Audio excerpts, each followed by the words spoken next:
वरना सर में हाथ लगा लगा के बाल उड़ जाएंगे सारे, मगर कुछ नहीं मिलेगा उसके अलावा।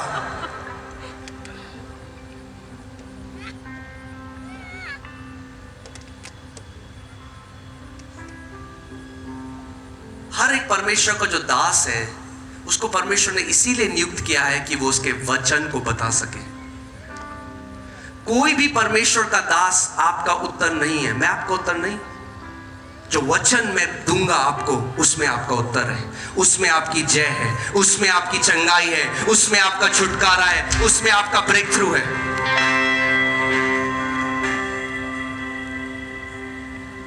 सो यीशु ने कहा, फिर कुछ बीज पथरीली भूमि पे गिरे, और क्योंकि उनमें डेप्थ नहीं थी, गहराई नहीं थी, तो जल्दी से उसमें अंकुर आ गए। ये वो मसीह है जो कलीसिया में तो जाते हैं बहुत हालेलुया आमेन, और कई बार तो लोग आमेन बिना सुने बोलते हैं। कोई कुछ बोले आमेन।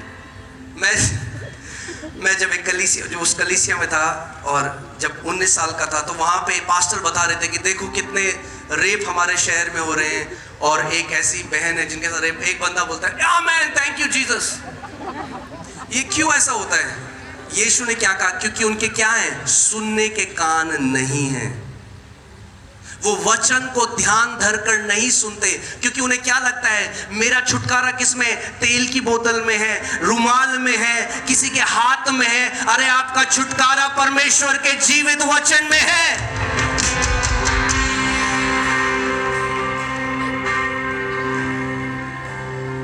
वरना भटकते रहोगे आप कस्तूरी मृग की तरह पूरे जीवन भर, और सोचोगे यीशु तूने मेरे लिए क्यों नहीं किया। और यीशु जब सोच जाओगे तो यीशु आपको बोलेगा, अरे तूने मेरे वचन के बीज को बोया ही नहीं, तो फल कैसे खाता मेरे वचन के बीज का? कैसे वो फल खा सकते हो जिसका बीज आप नहीं बोओगे? मैं आपको बताता हूं परमेश्वर का वचन कितना पावरफुल है। मूसा एक व्यक्ति था जिसका परमेश्वर के साथ सामने आमना सामना था।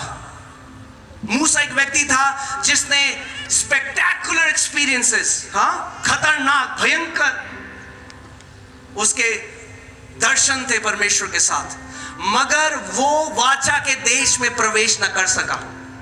और फिर परमेश्वर ने यहोशू को चुना, और यहोशू को एक पूरी जाति को, एक जनरेशन को लेकर, एक पीढ़ी को लेकर अब वाचा के देश में प्रवेश करना है।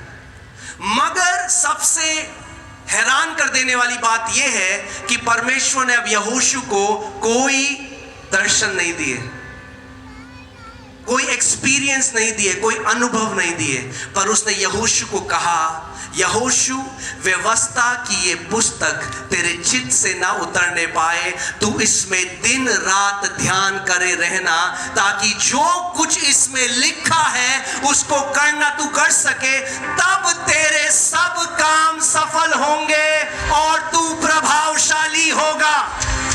मैं आज आपको कुंजी दे रहा हूं, अगर परमेश्वर का वचन आप अपने दिल में डाल दो और उसका मनन करते रहो, तो आपके सब काम सफल होंगे और आप प्रभावशाली होंगे।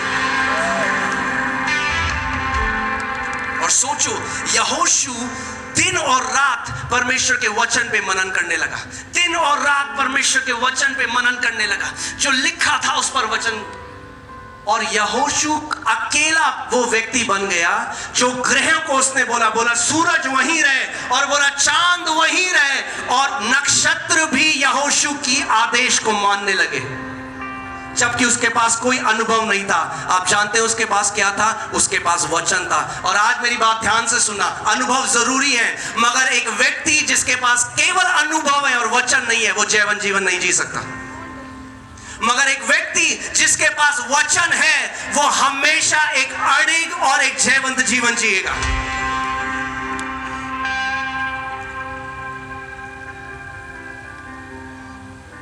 और आज मैं आपको बता रहा हूं, मैं आपको 100% गारंटी दे रहा हूं, हालेलुया, मनी बैक गारंटी।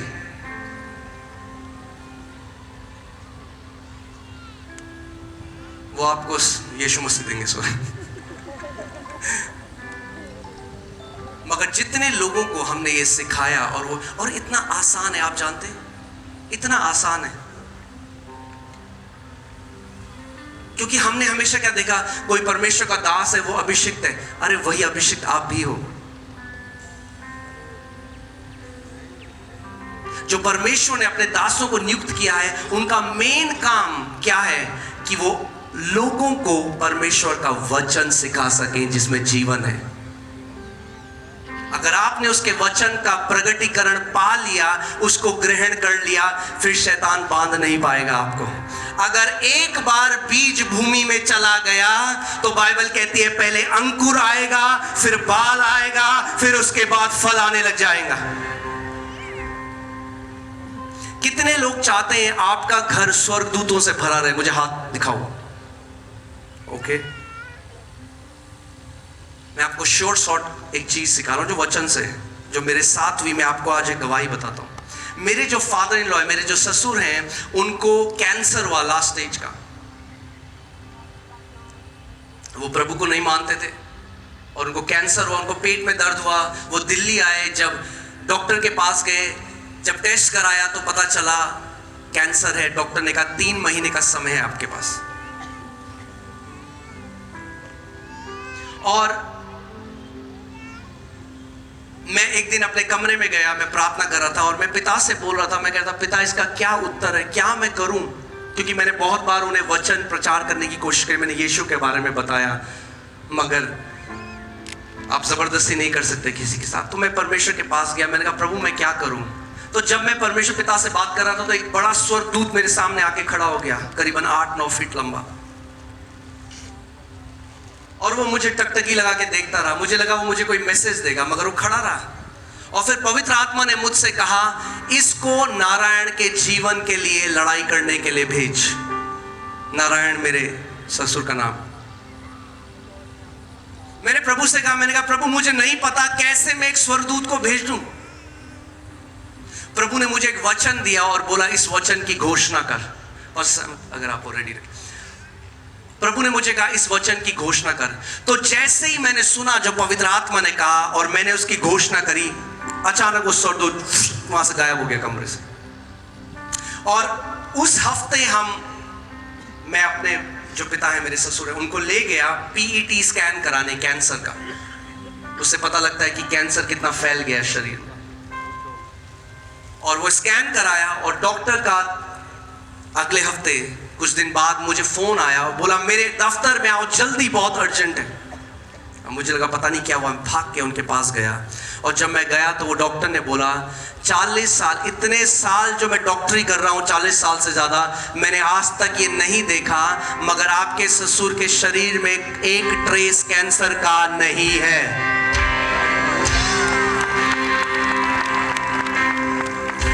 तो उसके बाद मैंने परमेश्वर को कहा, मैंने कहा प्रभु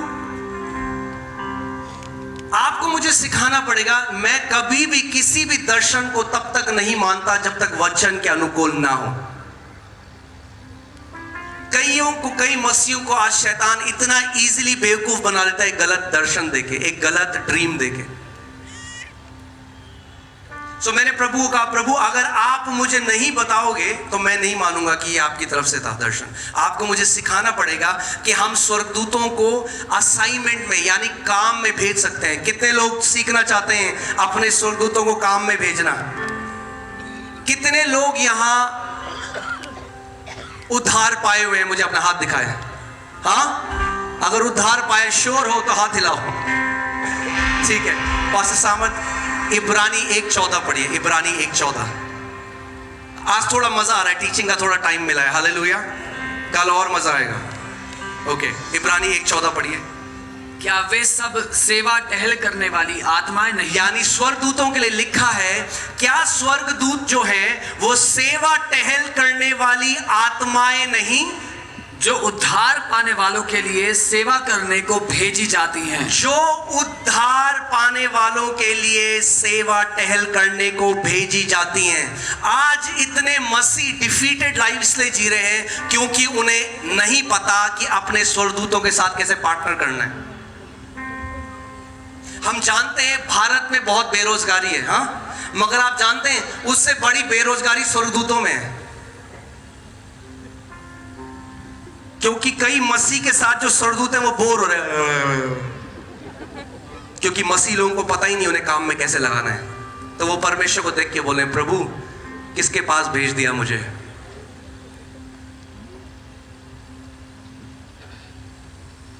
क्योंकि ज्यादातर लोग जो प्रार्थना कर रहे हैं उसमें शिकायत कर रहे हैं, प्रभु तू क्यों नहीं देखता, प्रभु तू क्यों नहीं कर रहा, प्रभु कब करेगा? और स्वर्गदूत बोर हो रहे हैं। मगर आज जो मैं आपको सिखा रहा हूं, मैंने आपको क्या कहा, जो 30 साल में नहीं हुआ वो 3 महीने में होने जा रहा है यीशु के नाम में। इस बात को याद रखना आप, और जब वो होगा तो आप गवाही भेजना। आमीन। सो अगर आपने उद्धार पाया है तो मिनिमम कम से कम एक स्वर्गदूत तो आपको दिया ही गया है। स्वर्गदूत एक आत्मिक वेटर की तरह होते हैं। किसकी तरह? वो सेवा टहल करने वाली आत्माएं हैं। बाइबल कहती है क्या है? सेवा टहल करने वाली आत्माएं। तो अगर आप एक होटल में जाओ, आप एक रेस्टोरेंट में जाओ और वहां पे वेटर आए और बोले आप क्या चाहते हैं, क्या लेके आऊं मैं, और आप बोले हो मैंने 10 दिन हो गए कुछ नहीं खाया, क्या लाएगा वेटर आपके? वो बोलेगा जी बहुत बुरा लगा मुझे, 10 दिन से आपने खाना नहीं खाया, अब बताओ क्या लाऊं? आलू के पराठे भी हैं, छोले भी हैं, क्या लाऊं? आप बोले अरे तुझे समझ में नहीं आ रहा, मैंने 10 दिन से कुछ नहीं खाया। क्योंकि ऐसे ही लोग प्रार्थना कर रहे हैं। तो स्वर्गदूत उनके लिए कुछ नहीं कर सकते। ध्यान से सुनना, स्वर्गदूत इमोशनल प्रार्थना से नहीं हिलते। कितने लोग समझ रहे हैं मैं जो कह रहा हूं? स्वर्गदूत इमोशनल प्रार्थना से नहीं हिलते। उनको डिजाइन किया गया है, वो केवल एक चीज सुनकर काम पे जाते हैं। सुनना चाहते हैं वो क्या है? बस समझ।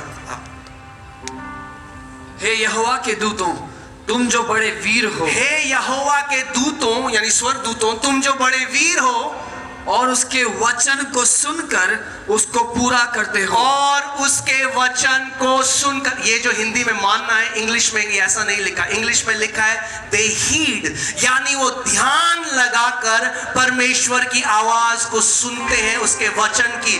और जैसे ही आप वचन की घोषणा करते हो, स्वर्गदूत अलर्ट हो जाता है और उसको पूरा करने के लिए काम में निकल पड़ते हैं।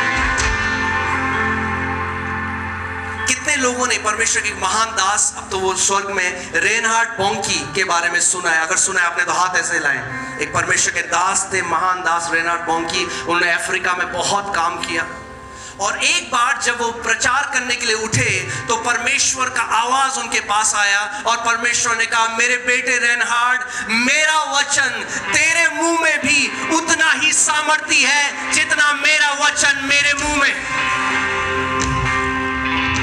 परमेश्वर का वचन आपके मुंह में भी उतना ही सामर्थ्य है जितना परमेश्वर का वचन उसके मुंह में। आप सोचो, पर कितने लोग जानते हैं परमेश्वर सर्वशक्तिमान है और सब कुछ कर सकता है? हाथ हिलाओ अगर ये जानते हो तो। ठीक है, मगर फिर भी उस परमेश्वर को जब सृष्टि करनी थी, जब सब शुरुआत में अंधकार था, पृथ्वी बेडौल और सुनसान थी, पवित्र आत्मा वहां पे मंडरा रहा था। आज मैं आपको एक सीक्रेट बताता हूं। कई लोग अभिषेक को केवल एंजॉय करते हैं, मगर अभिषेक में जो करना है वो नहीं करते। बाइबल कहती है पवित्र आत्मा मंडरा रहा था गहरे जल के ऊपर, मगर कुछ नहीं बदल रहा था।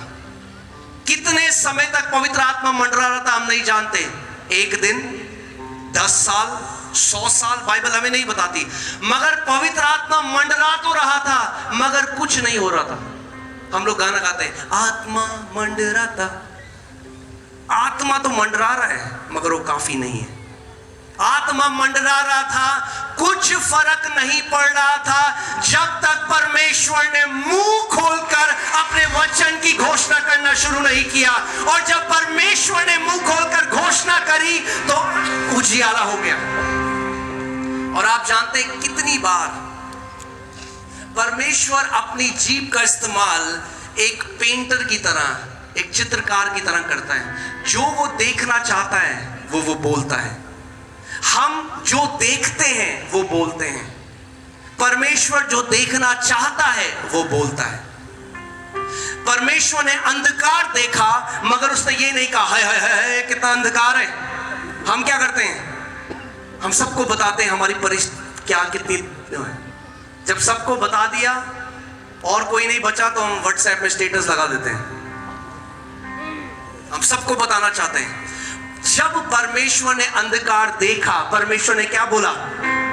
परमेश्वर आंखों से क्या देख रहा है? अंधकार, मगर बोल क्या रहा है? उजियाला। और परमेश्वर, हम क्योंकि उससे उत्पन्न हुए हैं, उसकी स्वरूप और उसकी समानता में बनाए गए, हमें भी वैसा ही करना है जैसे हमारा पिता करता है।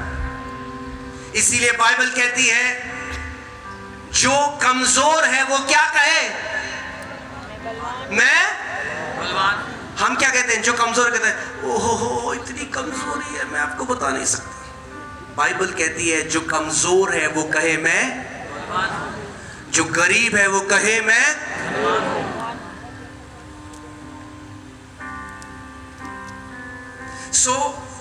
जो स्वर्गदूत हैं उसके वचन की ध्वनि को सुनकर उसको पूरा करने निकल जाते हैं। आज मैं आपको एक सीक्रेट बताता हूं, केवल क्योंकि बाइबल में वो लिखा गया है इसका मतलब ये नहीं है कि अपने आप से आपके जीवन में पूरा हो जाएगा।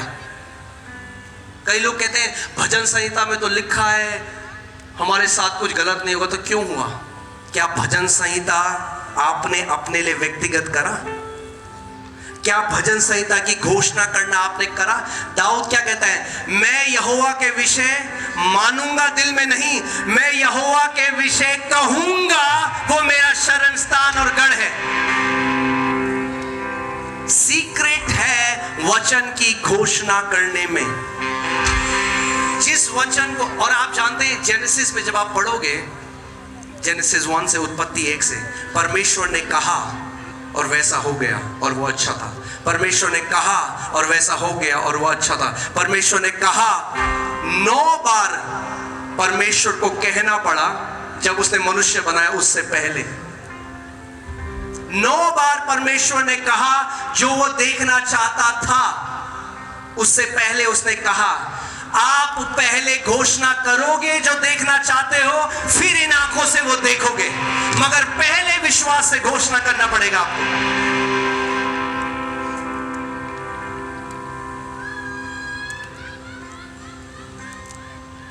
परमेश्वर ने अपना वचन हर किसी को दिया है, हम केवल उसे इस्तेमाल में लाना नहीं जानते।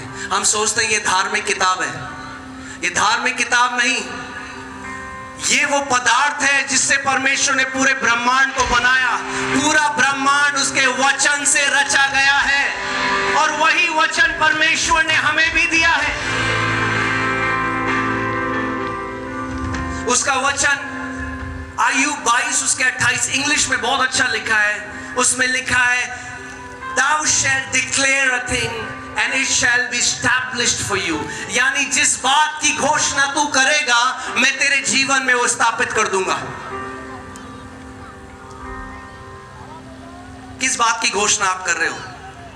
जब दिल्ली में हमने सेवकाई शुरू करी तो सब लोग कहते थे अरे बहुत मुश्किल है दिल्ली में सेवकाई, वैली ऑफ ड्राई बोन्स है, सूखी हड्डियां हैं यहाँ पे, कुछ अच्छा नहीं हो सकता, बहुत मुश्किल है।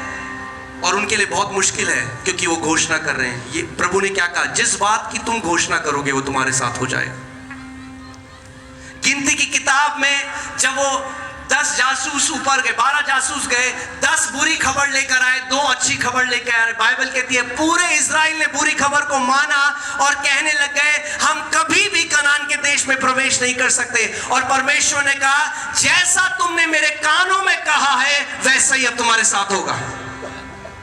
और 2 ने कहा हम तुरंत अभी जाकर उन दानवों को मार देंगे और उस राज्य में, और वही वो 2 थे जो उस पूरी पीढ़ी में से प्रवेश कर पाए।